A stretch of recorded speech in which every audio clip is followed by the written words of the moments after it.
funky little voiceover that happens now. All right, let's share my screen.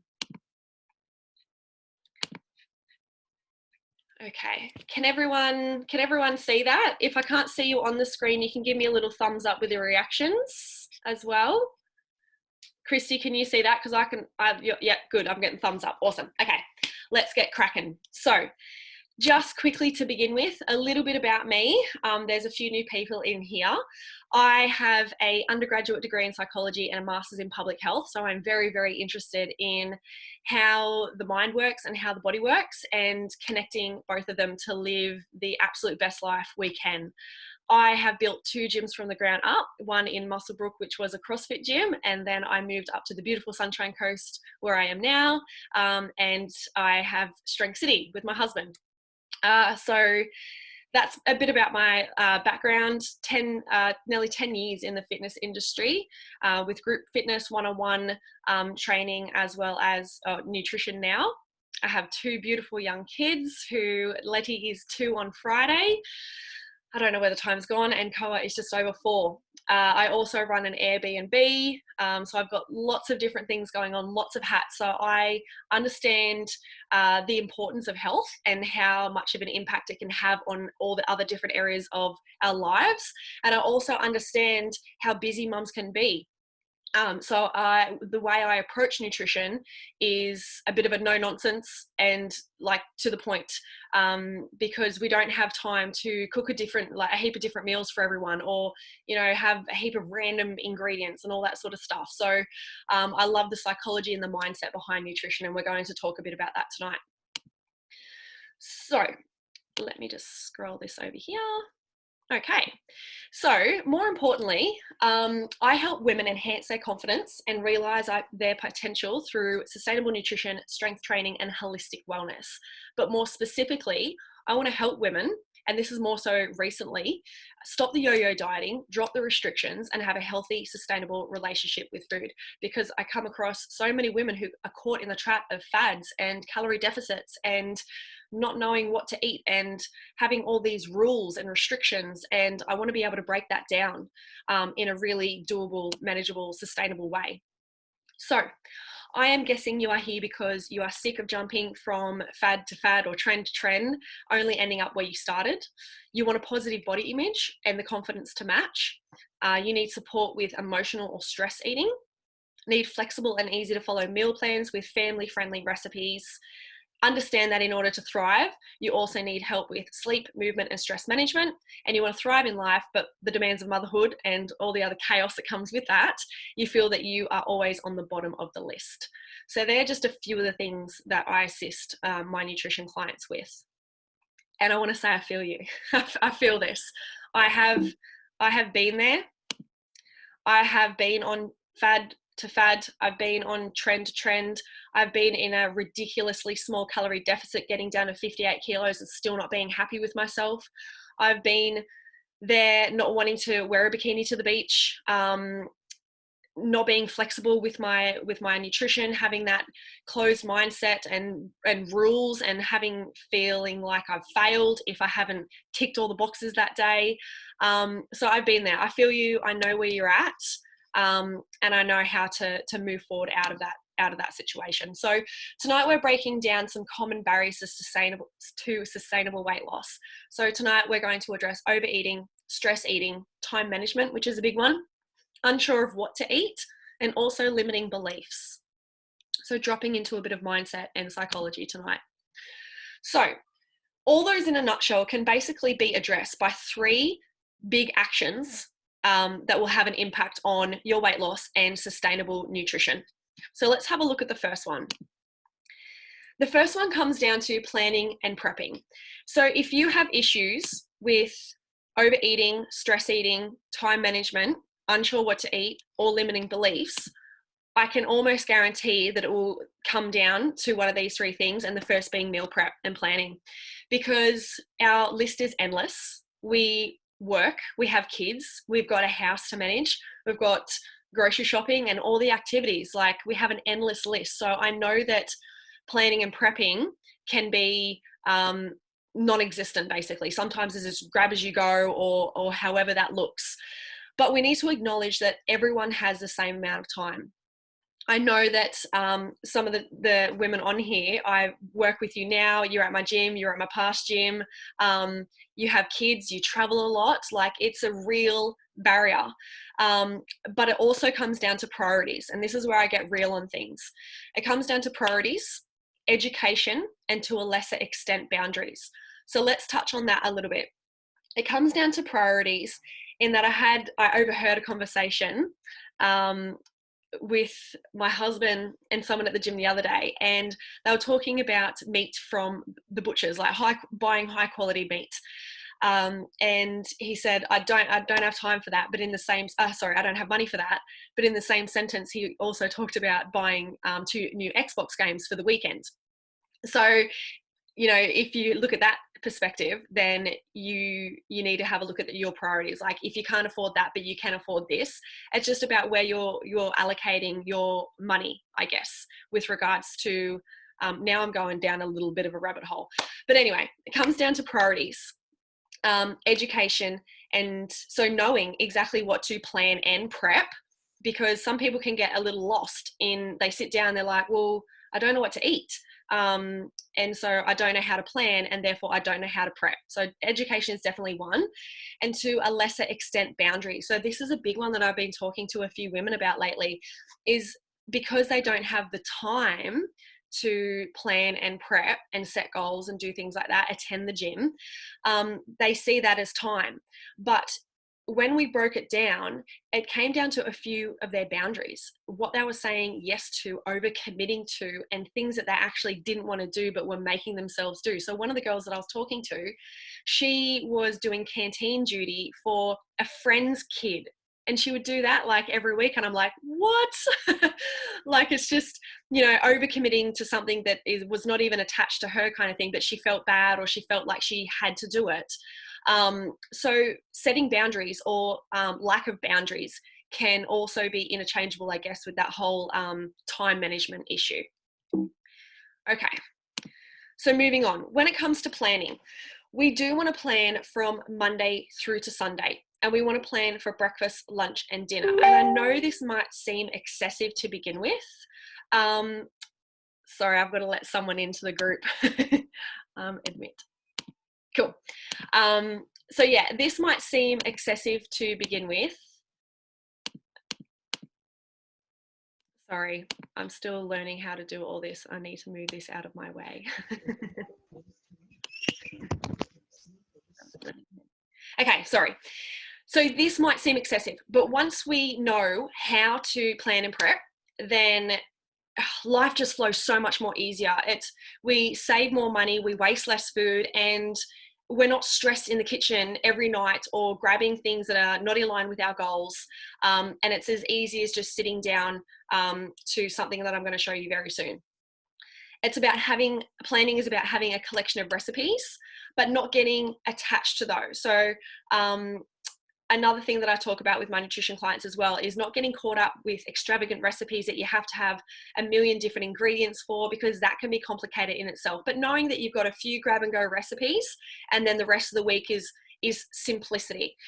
You know, grilled fish with steamed veggies and some baked sweet potato. Like that's not necessarily a recipe, but it's just a really simple, clean, healthy, nourishing meal.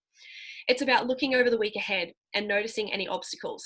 For example, I had to go down to Newcastle for my pop's funeral last week, and I knew that was going to throw me a bit nutrition-wise. At 2:45 in the morning, I was at the bus stop. I had my punnet of strawberries. I had my bone broth in my takeaway coffee cup, and I had my collagen in my water bottle. So I was prepared for my trip to the airport. And then when I went to Newcastle, I cooked my eggs at my mum's house. So knowing that, I planned in advance.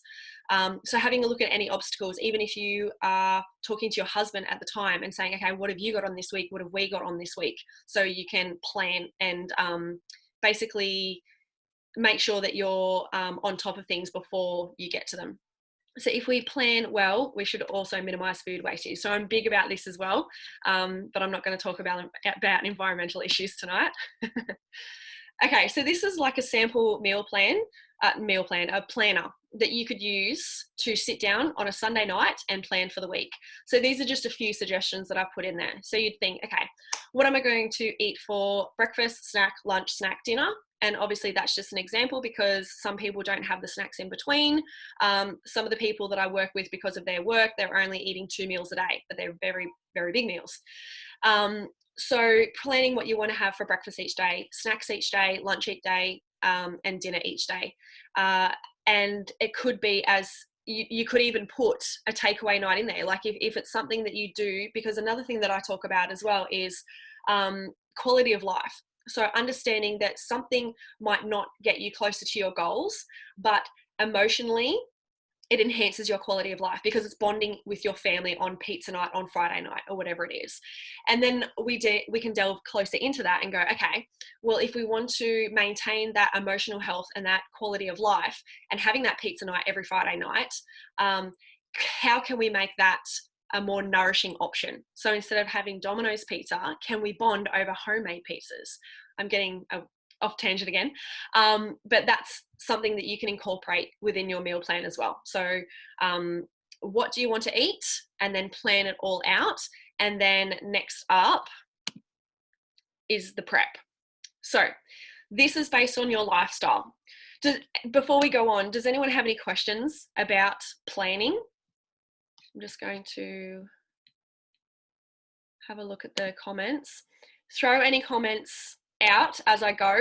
If you have any questions as we go, hopefully I can see them. Still getting used to all this. Okay, I'll continue to move on. Okay, so now that we have our plan, we know what's ahead of us for the week, then we can start to prep. And this is based on your lifestyle. So I'm not going to tell you to spend 4 hours in the kitchen on a Sunday if that does not suit you, because Sunday might be family day. What you can do, 3 different options that work really well, is cook up on a Sunday for the first 3 to 4 days, and then do another big batch on like the Wednesday and Thursday to get you through the weekend, because that's another thing that I've encountered with my nutrition clients is the undoing on the weekend. I think that that's a lot of people's, their downfall is that they're really good on the week, during the week, nailing the meal prep, and then come Friday night through to Sunday, they fall off the wagon. So doing another prep day on a Wednesday or a Thursday can ensure that you stick to nourishing meals and in line with your goals over the weekend. You can double batch your meals. So this is something that I normally do. Just because of my lifestyle, I'll just cook a bigger dinner and then we have that for lunch the next day. That really works for me. Or you can cook as you go. Again, I do this as well because I'm at home a lot of the time. I'm happy to cook meals as I go, but I still have my plan. So I know what I'm cooking every single night and for lunches during the week. Okay, so that is the first big thing that I come across when I see people struggling with overeating, because if they're overeating, emotionally eating, they haven't planned, so they don't have things ready to go. So they pick and they eat at random times. What was the other? Time management. So yeah. All right, moving on. The next thing that I see when people come to me, stress eating, overeating, I think that's my daughter wanting a kiss goodnight, is protein and veggies. So what I ask of my nutrition clients when they first start off with me, it can seem excessive, but I ask for a 7-day nutrition diary. I ask them what they're eating and when they're eating, how much water, how much movement, whether they trained or not, how many hours sleep they had, their stress levels. Like, I look at everything because I want a snapshot of their life. I want to see when they're snacking, when they're prepared, when they're not prepared, when they're stressed, all those sorts of things. And what I get from this 7-day snapshot is an underconsumption of protein, an overconsumption of carbs, fats, and veggies. And what that does is when we're lacking protein, so we're not eating enough protein, and a lot of females underconsume their protein, is they're not keeping fuller for longer. So protein is the most satisfying macronutrient out of protein, carbs, and fats. So if we're not eating a lot of protein, we're more likely to snack or overeat because we're not full. If you have a big, chicken breast If you have a big omelette for breakfast, a big chicken breast for lunch, and a steak for dinner, and you've got a protein shake in between and a can of tuna, you're not going to snack because you're filling yourself up. And the great thing about protein is it helps with our muscle protein synthesis, so our ability to build muscle. So every 3 hours, our muscle protein synthesis drops. So we need to top ourselves up every 3 hours. Now, the benefit of having more protein in our system and having that muscle protein synthesis is that if there were two 60-kilo females and one had more muscle mass than the other, then she would burn fat at a higher rate than the one that had less muscle mass. So it is in our favor to consume more protein, to build more muscle, to have a more efficient metabolism or a higher fat metabolism. So this is a whole conversation in itself, but women do not have the capacity to like really bulk. Like you would have to be on a very specific plan that is very, very high in calories, a high calorie surplus. You would have to be training lots of hours during the week. So yeah, we just don't have the testosterone levels to actually bulk. So not being scared of the whole muscle protein synthesis and putting on muscle, that's definitely a good thing for females. That's why at Strength City we're so heavily involved in strength training. Like if someone wants to lose weight, I get them into the weights. I get them lifting weights, because not only does that help with the building lean muscle mass and therefore the fat metabolism, it builds confidence. Because, and this is another this is another tangent, but when a woman comes into the gym and they're not confident and they want to lose weight and they start lifting weights and they start to see their body transform, and then they start to get confident because they're like, holy shit, I just lifted that weight. I didn't realize I could lift that weight. Well, what else can I do? And it goes from in the gym to outside. It's like, okay, well, where else am I holding myself back? Like, what am I actually capable of doing? And I feel that really starts in the gym when you show them what they're capable of doing with regards to weights. Anyway, off tangent, but protein, good. So the large majority of the meal plan, the diary, the food journal, is made up of carbs, fats, and lacking overconsumption. I've written that wrong. It is an underconsumption of protein and veggies and an overconsumption of carbs and fats. So yeah, not a lot of veggies consumed in the diaries that I see. So increasing protein and veggies, what does that look like? Okay, so I have to increase protein, I have to increase veggies. How does that look over my day? So you can look at it as 1 to 2 fists per meal when you're talking about veggies. So a good veggie day would be an omelette for breakfast with spinach, tomatoes, mushrooms, spring onion, green capsicum. Yeah, I said spring onion. Yeah, so a big ass omelette with a heap of veggies inside, and then you've got a big ass salad for lunch. So whatever you want in that salad, and then dinner could be some baked pumpkin, carrot, beetroot, and then or bok choy, beans, zucchini, all those sorts of stuff. So it may seem a lot, but veggies carry those micronutrients that help with so many different functions in our body, and a lot of different symptoms transpire because of lack of minerals and vitamins within our body. So you just need to start small and start where you are. But most of the day, what I do is I aim to get a cold pressed juice in first thing in the morning, whether that's what I've made myself or one of the store-bought cold pressed juices. So I know that I'm getting a shitload of vitamins and minerals in first thing in the morning, regardless of how my day pans out. But if I've planned well, I know that I'll be hitting my veggie intake during the day. Okay, protein. So what does protein look like? There's lots of different equations and stuff that you can use out there, like 1.2 times body weight and all that sort of stuff. But to keep it simple, for females, 1 to 2 palms per meal. So that's the thickness of your hand and the size of your palm. So for breakfast, it would be 2 eggs in the omelette, or 2 boiled eggs, 2 poached eggs. 1 palm is equivalent to 150 grams of chicken for lunch and 150 grams of beef steak. Between all that, if you're training and you're having a protein shake and or a BCAA, a can of tuna, then you're hitting your protein intake for the day. You would be ensuring that muscle protein synthesis is spiking every 3 hours. So the thing that you want to remember with regards to protein and veggies is lots of protein can back you up. So you want the fiber from the veggies with that. So increasing your protein and increasing your veggies. And if you focus on those two things, then carbs and fats will naturally fall away or like drop down. So when I talk to my nutrition clients, I don't say cut out this, cut out that, cut out that. I add. I say up your protein. I say up your veggies. I say up your healthy fats. I say up your good carbs. Because when you're increasing all the good stuff, then the bad stuff, or the non-ideal stuff, I should say, falls away naturally. Because if you're filling up on protein, you're hitting all these veggies, you're having some nice clean carbs like your rice and your quinoa and your sweet potato, you're having good fats like nuts and seeds, and your oils, then you're not going to want to have that stuff because you're nourishing yourself and you're hitting 3 decent meals a day minimum. Okay, let's talk about mindset. So any questions on protein and veggies before we move on? We're good? All right. Mindset. Mindset is a big one.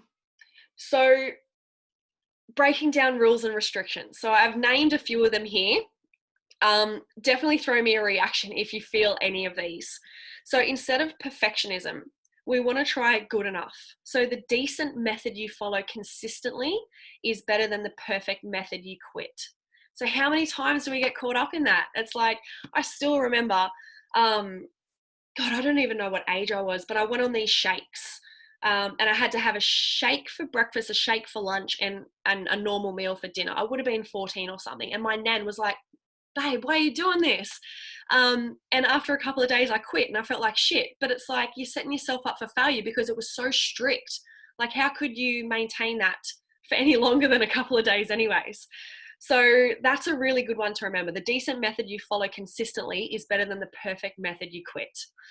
So this is a big one as well. Instead of all or nothing thinking, try operating along a spectrum of possible options. So instead of overhauling everything, try tiny changes that you can do consistently. So this is another thing that I do with my clients. We work on habits. So I've got one lady at the moment, all she's worried about for the next 2 weeks is water consumption. That's it, because she was drinking about 300 mils a day. We want to build her up ever so slowly to 1.5, because I know that when you're drinking a lot of water, a lot of different things, a lot of body systems improve. So it's about making tiny little changes that you can do consistently. For example, I had another lady reach out to me and she's like, okay, I've got this detox program. I'm cutting out all meat, all dairy, all gluten. I've got this 3-liter drink and I'm thinking, holy shit. Like, there is so much going on there. Your body's just going to be like, I don't know what's going on right now. And it's not healthy. It's not sustainable. And that's what I'm about, sustainability. So instead of lack of planning and preparation, try learning your patterns and looking ahead. So that's what I talked about before, looking ahead at your day, the next hour, the next day, the next week, the next few days. So walk through your environment, noticing what triggers you to overeat or overdrink. So this is another big one that I go through as well, like home environment. That can really set you up for failure. If you having things in the house, that are not ideal, you're gonna eat them. It's like the law of attraction. Like, they're there, you're going to eat them, they're there. I cannot have a block of chocolate in this house without consuming it in the whole day. So I don't buy blocks of chocolate because I know that that's what's going to happen. So creating that perfect environment, noticing your triggers. Sit down on the couch, snack. After dinner, dessert. It's just those associations that you've built. And it's about identifying those and not necessarily getting rid of them, because that can be a hard one. If you like your biscuits with your tea, then try, for a more nourishing perspective. So this is what I try and move my clients towards, a more nourishing perspective. Okay, if you like your cup of tea with your biscuit, how about we move to a herbal tea or less milk within that tea, and let's have a look at making some bliss balls that have got nuts and seeds and some dates in them. So that's a more nourishing snack than having your tea and biscuits. So walking through your environment, noticing your triggers, and taking note. It's about that food journal. That food journal is very, very powerful. So instead of good and bad trade-offs, try coming back to grown-up values and be compassionate to yourself. Like, how many times do we put ourselves down? Like, when we supposedly fail for not sticking to something, to not sticking to rigid rules that we've created for ourselves.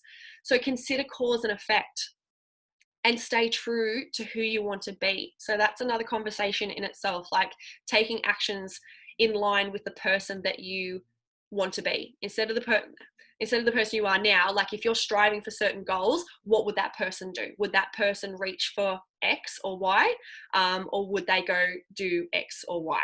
So it's about knowing that cause and effect. If I do this, then what will be the outcome? So instead of screw it, so that's my nicer word for it, try learning your own physical hunger and fullness cues. So notice when, where, and how you're likely to say, fuck it, otherwise known as disinhibition or the screw it effect.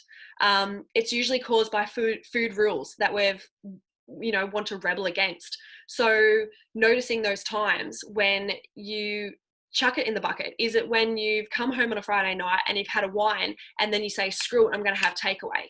Noticing again that cause and effect, and noticing when, where, and how you're likely to say that. So this is a big one. I pretty much said that for all of them. Instead of cheat day, try cultivating an abundance mindset. So for most people, having the mindset of cheating means that they're playing a game with rules and that the game is scarcity and deprivation. So when I hopped on stage, even 5 years ago, but 8 years ago before that as well, 2 times I've stepped up on stage. The first time I would have Sunday as my cheat day. My coach at the time, she said, eat whatever you want on a Sunday. Go crazy. I don't care. Because come Monday, it was back to deprivation. It was back to scarcity.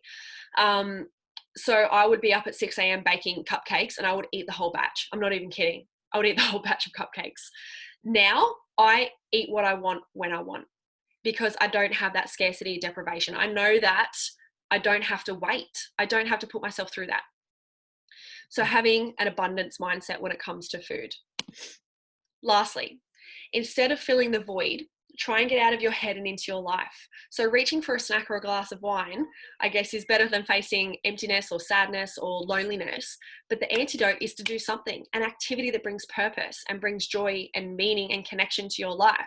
So having a games night with your family, going for a walk, taking the dog for a walk, going down to the beach, meditating, jumping on your acupressure mat, opening a book, start a new book, have a new hobby, get out there and do things instead of having that same old routine that is going to lead you down the path that you don't want to go. So know that you're free to eat and drink anything that you want and that you choose your behavior.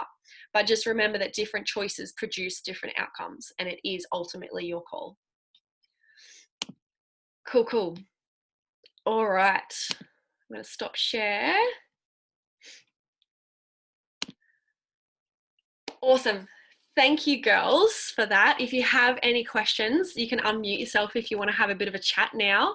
Half an hour, so that's good. All right. If there's no questions, all good. Okay. Awesome. Thanks so much, everyone, for joining. I hope you got a little bit out of that. I hope to do more of these in the very near future. But yeah, if you have any questions after it, if something's triggered or prompted, send me a message. Happy to help out, happy to answer. But I hope you all have a beautiful night and you'll see my face again soon. Bye.